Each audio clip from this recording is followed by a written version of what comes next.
Hello friends, ஒரு பேனில் எண்ணெய் விட்டிருக்கேன். எண்ணெய் சூடானதும் வெங்காயம், தக்காளி, புதினா போட்டு நல்லா வதக்கிக்கலாம். காரத்துக்கு காஞ்ச மிளகாய் போட்டுக்கலாம். காஞ்ச மிளகாய் போட்டு நல்லா வதக்கிட்டு ஆஃப் பண்ணிவிட்டு பொட்டுக்கடலை, உப்பு, புளி போட்டு ஆற விட்டு தேவையான அளவு தண்ணி விட்டு சட்னியாக அரைச்சிக்கலாம். இது கொஞ்சம் தண்ணியாக அரைச்சி தாளித்தோம்னா அது சட்னி மாதிரி ஊற்றி சாப்பிட்லாம். இது நான் துவையல் மாதிரி பண்ணியிருந்தேன். இது இட்லி தோசைக்கும் தொட்டுக்கலாம், சாதத்துக்கும் தொட்டுக்கலாம். சாம்பார் சாதத்துக்கு, ரசம் சாதத்துக்கு, தயிர் சாதத்துக்கு எல்லாத்துக்குமே தொட்டுக்கலாம். நான் அதுக்கேற்ற மாதிரியே பண்ணியிருந்தேன். காலையில் இட்லிக்கு வச்சுட்டு மீதி இருந்ததுன்னா சாதத்துக்கு நம்ம வச்சுக்கலாம். வெறும் பருப்புக்கு இதை தொட்டுக்கிட்டு சாப்பிட்றப்ப ரொம்ப நல்லாயிருக்கும். அதுக்காக நான் அது இந்த மாதிரி பண்ணியிருந்தேன்.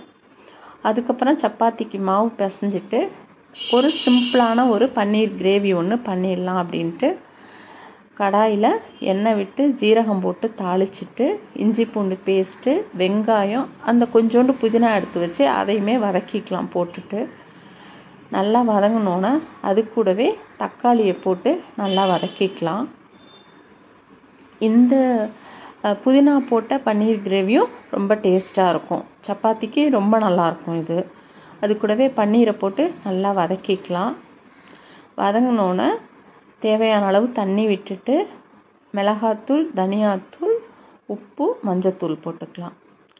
எல்லாமே வெந்து ராஸ்மெல்லாம் போனோன்னே நம்மளுக்கு தேவையான கன்சிஸ்டன்சிக்கு இதை வச்சுக்கலாம். நான் அன்றைக்கி ஒரு சப்பாத்தி பீஸ்க்கு ஒரு பன்னீர் வச்சு எடுத்து சாப்பிட்ற மாதிரி தான் நான் அன்றைக்கி பண்ணியிருந்தேன். இடையில மிக்ஸ் பண்ணி விட்டுக்கலாம். இதில் கொஞ்சமாக சுகர் போட்டுக்கலாம். இல்லாட்டினா வெல்லத்தூள், நாட்டு சக்கரை, வெல்லத்தூள் இது மாதிரி ஏதாவது போட்டுக்கலாம். ரொம்ப டேஸ்ட்டாக இருக்கும். இதுவும் அன்றைக்கி ரெடி ஆயிடுச்சு அந்த பன்னீர் கிரேவி.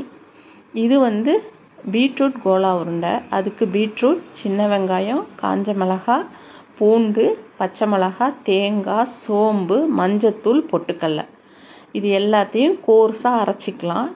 இது கூடவே கொஞ்சமாக பொட்டுக்கடலை மாவு போட்டு நல்லா பிசைஞ்சிட்டு குட்டி குட்டியாக பால் மாதிரி உருட்டிக்கலாம்.